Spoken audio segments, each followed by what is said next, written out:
আমার করা মনে হয় চতুর্থবারের কেক ছিল এটা। তো সবগুলো কেকের মধ্যে আপনারা সবাই এই কেকটাকে এত বেশি পছন্দ করছেন যেটা বলার বাইরে। মানে এত বেশি পছন্দ করছেন সবাই যে এই কেকটা এত সুন্দর কিভাবে হয়েছে। যাই হোক, চলেন আজকে কেকটা একটা ফুল রেসিপি দেখে আসি। তো হ্যালো এভরিওয়ান, আসসালামু আলাইকুম। আমি তো এই যে 6টা ডিম দিয়ে কেক দুইটা আর কি বেক করে নিছি। তো উপরে কেকটা মনে হয় আমার কাছে মনে হচ্ছে একটু বেশি হয়ে গেছে, মানে সময় মনে হয় বেশিক্ষণ রাখছি, এই জন্য নিচে একটু মনে হয় যে বেশি হয়ে গেছে। তো সমস্যা হয় নাই। তারপরে এত সুন্দর ফুলছে কেকগুলো, মাশাল্লাহ। আর আমার এই কেকটা মানে বের করলে উপর থেকে আর কি কাটবো না, সেটা খাওয়ার জন্য আমার ছেলে পাশে দাঁড়াই থাকে সব সময়। তো যাই হোক, তারপরে আমি আসলে বেসিক আসলে ওইটা দেখাই নি, তাহলে ভিডিওটা অনেক বড় হয়ে যায়। এখনও কিন্তু ভিডিওটা 15 মিনিটের ছিল, যেটা আমি কাট করতে করতে 5 মিনিটে নিয়ে আসছি।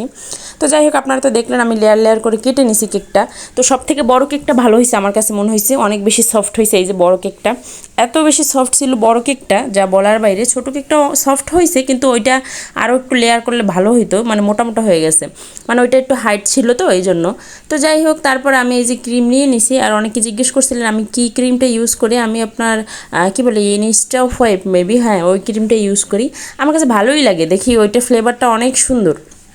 তো আমি প্রথম আসলে আমি তো জানতাম না, পরে দোকানদাররা বললো যে এই ক্রিমটা আপনি একবার নিয়ে দেখেন। পরে ওইটা আসলে দেওয়ার পর খুবই ভালো লাগছে। তারপর আমি আবারও একটা নিয়ে আসছি ক্রিম। তো এটাই ভালো লাগে আমার কাছে দেখি। আর আমি ভালোভাবে এটা আসলে স্টিপও করতে পারি, মানে এটা দিয়ে কাজ করতে আমার কাছে ভালোই লাগে সব মিলে। তো যাই হোক, এই দিন ক্রিমটা কিন্তু মোটামুটি নরম ছিল, অত বেশি স্টিপ হয় নাই, কারণ ওই দিন আসলে গরমও ছিল প্রচুর। তারপর আমি অনেক তাড়াহুড়ো করতেছিলাম। তো যাই হোক, আমি এটা করে রেখে তারপর আবার পরের দিনের জন্য মিষ্টি, তারপরে নিমকি, মানে নাস্তা ফল টল আনতে চলে গেছিলাম রাতে।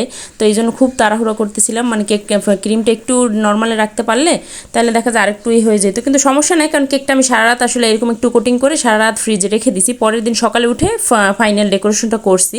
যেহেতু বেশি হেভি কোনো ফুল দিয়ে ডেকোরেশন করব না আপনার, মানে ক্রিম দিয়ে, তো এই জন্য মনে হয়েছে যে বেসটা করে রেখে দেই, তাহলে আর সমস্যা হবে না, সারা রাতে সেট হয়ে যাবে।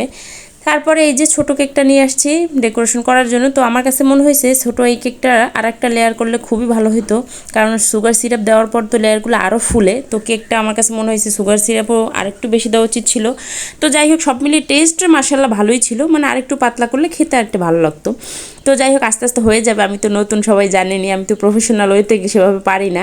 তো যাই হোক, এই হচ্ছে আমার একটা মহাযুদ্ধের কাজ, যেটা আমি খুব ভয়ে ছিলাম যে আমি কি পারবো। জীবনে প্রথম এরকম 2 টায়ারের কেক বানাতে আসলাম সাহস করে। তারপর দেখেন একবারই কিভাবে পেরে গেছি বলেন। দেখে মনে হচ্ছে না মাশাআল্লাহ কোনো প্রফেশনাল হাত, মানে এটা সেট করা দেখে আমি একবারই একদম বসিয়ে ফেলছি। সবাই তো ভয়ে ছিল কিভাবে বসাবি, পড়ে যাবে, কারণ উপরের কেকটা হাইট একটু বেশি ছিল। আর বললাম না যে ওইটা মোটা, মানে ছিল, ভারীও ছিল অনেক উপরের কেকটা আমার কাছে মনে হয়েছে।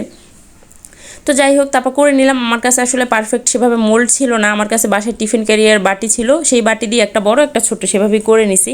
নাইলে মনে হয় আসলে শেফটা আরও সুন্দর আসতো। তো সব মিলে আসলে প্রথম অনুযায়ী খারাপও হয় নাই, তাই না, 2 টায়ার কেক বলে কথা। তারপরে আমি চাচ্ছিলাম একটু ইউনিক কিছু ডিজাইন করব, একদম এক কালার দিয়ে ভরে ফেলবো না। তো আমি আমার মতো করে আসলে এভাবে অনেকগুলো ডিজাইন দেখে দেখে তারপরে আমার মতো করে এভাবে আমি সিলেক্ট করলাম, যখন মাথায় যেটা চলে আসছে। তো তারপরে একটু হলুদ দিয়ে দিছি, একদম এক কালার হলুদ দিলে আমার কাছে জানি কেমন মন লাগে। তারপর এই জন্য আমি একদম হলুদ দেইনি, আমি 2-3টা কালার মিক্সড করে দিছি। তো গায়ে হলুদ দেখে যে একদম হলুদ দিতেই হবে এমন তো কোনো কথা নেই। তো আমি যেভাবে বানাইছি তাও তো আপনারা দেখছেন মাশাল্লাহ। তো গায়ে হলুদের একটা ভাইব ছিল, তার মধ্যে আবার একটু স্মার্টও ছিল, তাই না বলেন। তো আমি এখানে একটু হালকা পিঙ্ক কালারটা দিয়ে নিছি, নিচে তো একদম হলুদটা দিয়েছিলাম, তারপর একটু পিঙ্ক দিছি, কারণ হলুদের সাথে পিঙ্কটা কিন্তু ভালোই যায়। তারপর পড়ছিলাম মহাবিপদে, কী কালার দিব কী কালার দিব, কারণ 3-4টা কালার দিলেই তো ভালো লাগবে।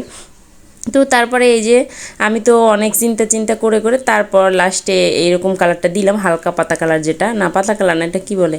তো যাই হোক, এই কালারটা আবার একটু দিয়ে দিলাম, কারণ এটা একটু ফুটবে, কারণ যেহেতু আমি উপরে আর্টিফিশিয়াল ফুলগুলো দিব, তো তার সাথে আর কি একটু যাবে এই কালারটা মনে হয়েছে। তো কালারগুলো দিয়ে ভাই ফিনিশিং দিতেই পারতেছিলাম না কোনোভাবে। জানেনই তো ভাই, আমি নতুন মানুষ, আনারি হাতে করা কাজ বলে কথা।